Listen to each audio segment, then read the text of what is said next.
Welcome back, Plug Nation. Today we got some crazy information. You already know I don't like to waste any time, so whatever you gotta do, make sure that like button is blue. Hit that subscribe button if you're new, and let's get right into the news. So BADGEPLUG went to Twitter and he said, if you can only put one thing guaranteed into NBA 2K23, what would you choose? So let me know in the comment section down below. If you can only put one thing guaranteed into the game, what would you put into NBA 2K23? It's got to be something pretty important, right? Anyway, a lot of us, including myself, miss the community being together. We've been split up for 2 years now by the current gen game and the next gen game. We all just want to be back on one game once again to see if the 2K community is really alive or not, because right now we really can't tell. I'd say about 30% of players are on next gen and about 70% are on current gen. So I looked back and it's a guarantee pretty much this year, by the way, that the game is going to be two separate games once again, which we'll be talking about in just a second. But the Xbox One came out in 2013, right? In 2013, and then they stopped making games in around 2016. So about 3 years, and it's the exact same for the PlayStation. It ended in like 2017. So we're getting very close to that time. I mean, pretty close to that time. And for sure, there's going to be one console and one game within the next 2 years. I don't know about 2K24 for sure, but 2K25 should definitely be back on one game. And it's tough, man. It is really tough that we are split up, but I would say that 2K24 might have one game. It has like a 50% chance, in my opinion, at the moment. It's really not up to 2K. It's honestly up to the resellers and the production of the consoles. I know you want to be able to blame 2K about it, but it's not their fault. Imagine you're just going to make a game for only next gen and about 60 to 70% of your customers are losing out on being able to play the game. That is a gigantic, I mean, billions of dollars for 2K that they would lose out on. So hopefully things change in the next year or two and we can be back on one game. But I started doing also the research because I've seen that Call of Duty is confirmed to be once again for current gen and past gen consoles, but people are still able to play with each other. The current gen and next gen player base are still able to play with each other. I hope, just maybe praying, that 2K23 is like that, or at least 2K24. There's either two ways they can give it to us, like that, or it can be where we're all just on one game and they don't make it for the current gen consoles, which of course they're not going to do for 2K23, but we can hope that they're going to be able to allow both of us on there, and just current gen has worse graphics. I don't know. I completely understand though why 2K23 is most likely going to be separated, but please 2K24, just have us back in either one of those ways. But anyway, Luck went to Twitter and he said, remove real player percentage from 2K23. Remove real player percentage. I'm not going to read all that, but you get it. Remove real player percentage from NBA 2K23. So that has to go. I don't have a huge issue with it because I believe if I lose to someone using real player percent, because by the way, I'm definitely not on the side of, oh, keep real player percent in the game, but you have to be wide open to make your shots. You can't make anything contested with real player percent. So if I lose, personally, my opinion, to someone with real player percent,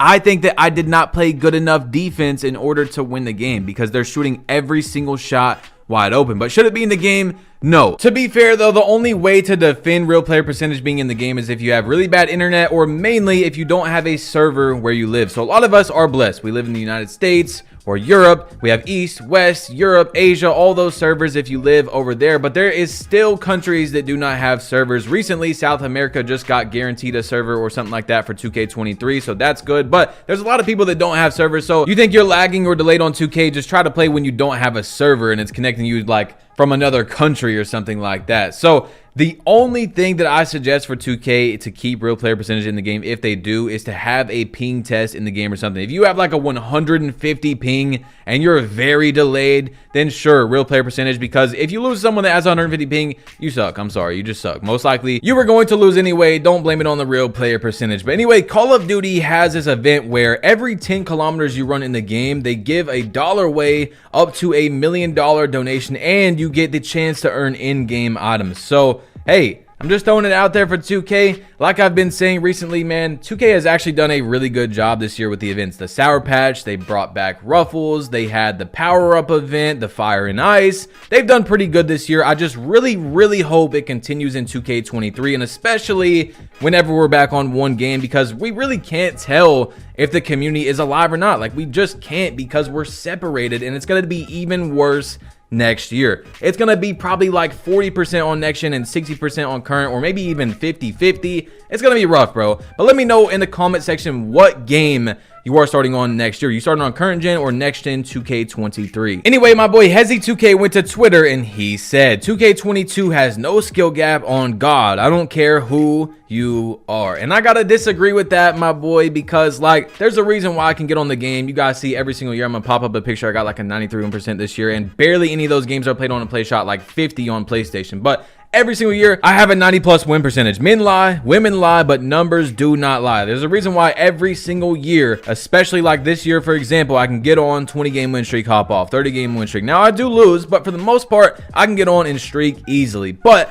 where I would say the game doesn't necessarily have a skill gap is the ceiling. Once you get to a certain skill, it's pretty much up to 2K's RNG and then the IQ of the player, because IQ is going to prevail every single year. If you have basketball knowledge and IQ, you're most likely going to be better than most people every single year. That's really what it comes down to once you get to that like 80 win percent, 85 win percentage and higher category. Anyway, who all remembers this right here from last year? We were so excited when a designer dropped this picture of what 2K22 could look like, and it is beautiful. I mean, Sunset Beach, look at how nice that is. It's one dedicated server where you're only there to play basketball, and I do not want to hear the cruise ship is the same thing. Please listen to this. I'm going to say it again. We asked for affiliations in 2K21, 2K22. They brought back affiliations, but they're just stickers on the ground in a city. Back in the day, we had Sunset Beach.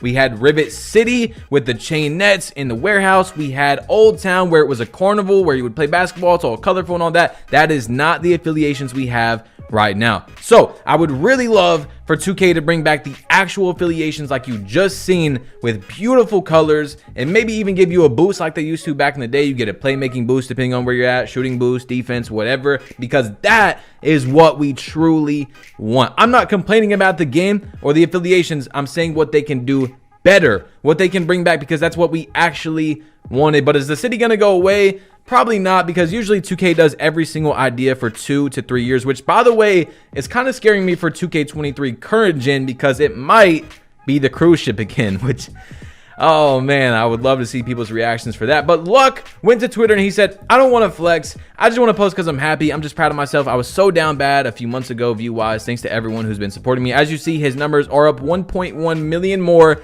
than usual. The game is not gone. You can grind this game and make plenty of money. A YouTuber making 500,000 views a month is really good money. That's more than most jobs out there that you can get without having a college degree, and a lot of people don't know that because these videos on what YouTubers make are kind of trash usually. But anyway, it's your boy BADGEPLUG. You've been plugged in. Make sure to drop a like if you haven't yet. Hit that subscribe button if you're new, and I'm out. Peace.